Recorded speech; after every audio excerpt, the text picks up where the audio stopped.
Good morning class 7th। आप कैसे हो बच्चों? मुझे पूरा विश्वास है आप अपने घरों पर स्वस्थ और सुरक्षित होंगे। साथ ही आप इस कोविड-19 नामक बीमारी से पूर्ण रूप से परिचित होंगे।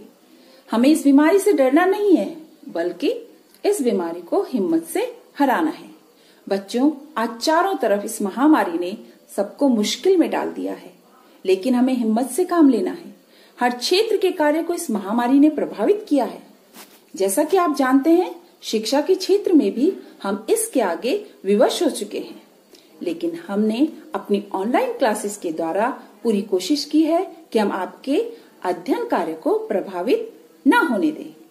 इसलिए बच्चों, लापरवाही न करते हुए आप ध्यान पूर्वक अपनी अध्यापिका द्वारा समझाए गए पाठ को पढ़ेंगे तथा अपना कार्य पूरा करेंगे। कुछ बच्चे तो अपना गृह कार्य समय समय पर भेज रहे हैं, लेकिन कुछ बच्चों ने आज तक मुझे अपना एक भी गृह कार्य नहीं भेजा है। बच्चों, इस कठिन घड़ी में आप लोग अपने अध्ययन कार्य को जारी रखते हुए अपना गृह कार्य संपूर्ण रूप से करेंगे और किसी भी प्रकार की लापरवाही नहीं करेंगे। आज मैं हिंदी साहित्य का अन्याय का विरोध नामक पाठ का वाचन आपके सम्मुख करूंगी। आप एकाग्रचित होकर पाठ का वाचन करेंगे। तो चलिए बच्चों, जैसा मैंने आपको कहा कि मैं आपको पाठ साहित्य का अन्याय का विरोध नामक पाठ का वाचन करवाऊंगी और आप लोग ध्यान से उसको सुनेंगे। सब तैयार है बच्चों आप लोग? ओके।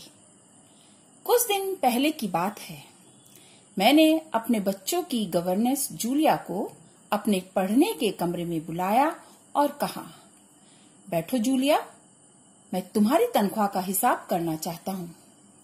मैंने कहा, तुम्हें पैसों की जरूरत होगी और जितना मैं तुम्हें अब तक जान सका हूँ, मुझे लगता है तुम अपने आप कभी अपने से पैसे नहीं मांगोगी, इसलिए मैं ही तुम्हें पैसे देना चाहता हूँ।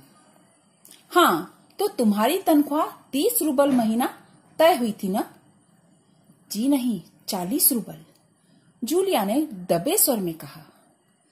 नहीं, 30, मैंने डायरी में नोट कर रखा है। मैं बच्चों की शिक्षिका को हमेशा 30 रूबल महीना ही देता आया हूँ। तो तुम्हें यहाँ काम करते हुए 2 महीने हुए हैं। जी नहीं, 2 महीने 5 दिन। क्या कह रही हो? ठीक 2 महीने हुए हैं भाई, मैंने डायरी में सब लिख रखा है। तो 2 महीने के बनते हैं 60 रूबल, लेकिन 60 रूबल तभी बनेंगे जब महीने में एक भी नागा न हुआ हो। तुमने इतवार की छुट्टी मनाई है, उस दिन तुमने काम नहीं किया है। कोलिया को सिर्फ घुमाने भर ले गई हो। इसके अलावा तुमने 3 छुट्टियां और ली हैं। जूलिया का चेहरा पीला पड़ गया। वह बार बार अपनी ड्रेस की सिकुड़ने दूर करने लगी। बोली एक शब्द भी नहीं। वह चुप रही। हाँ, तो 9 इतवार और 3 छुट्टियां, यानी 12 दिन काम नहीं हुआ। मतलब यह कि तुम्हारे 12 रूबल कट गए। उधर कोलिया 4 दिन बीमार रहा और तुमने सिर्फ वानिया को ही पढ़ाया। पिछले हफ्ते शायद 3 दिन तुम्हारे दांतों में दर्द रहा था और मेरी पत्नी ने तुम्हें दोपहर के बाद छुट्टी दे दी थी। तो 12 और 7 हुए 19 नागे। हाँ तो भाई, घटाओ 60 में से 19, कितने बचे? 41 रूबल, ठीक है ना? जूलिया की आंखों में आंसू छलक आए। उसने धीरे से अपना गला साफ किया, एक शब्द भी नहीं बोली। बच्चों, आज मैं आपको सिर्फ यहीं तक वाचन करवाऊंगी। आपको यहाँ तक का मैं सार बताने जा रही हूँ, आप लोग ध्यान से सुनेंगे। तो इस पाठ का सार यह है कि इस पाठ में लेखक ने बताया है कि अन्याय को सहन करने वाला भी अपराधी होता है, अतः हमें अन्याय का खुलकर विरोध करना चाहिए। एक बार लेखक ने अपनी गवर्नेंस जूलिया की परीक्षा ली। वे देखना चाहते थे कि वह अन्याय सहन करती है या उसका विरोध करती है। जूलिया विधवा थी। लेखक उसके वेतन से कुछ रुपए काट लेते हैं क्योंकि उसने अवकाश लिया था।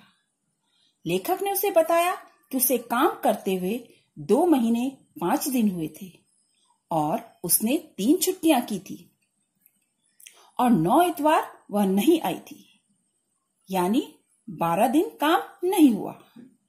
लेखक ने कहा कि वह उसकी तनख्वाह से 12 रूबल काट लेगा। जूलिया की आंखों में आंसू आ गए। लेखक ने बताया कि तुमने चाय की प्याली तोड़ी थी जो बहुत कीमती थी। जूलिया ने सोचा कि उसके भाग्य में तो हमेशा नुकसान ही उठाना लिखा है।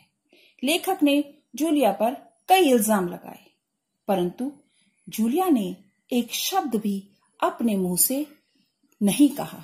वह चुपचाप खड़ी रही। देखा बच्चों, आज हम यहीं तक इस पाठ का अध्ययन करेंगे।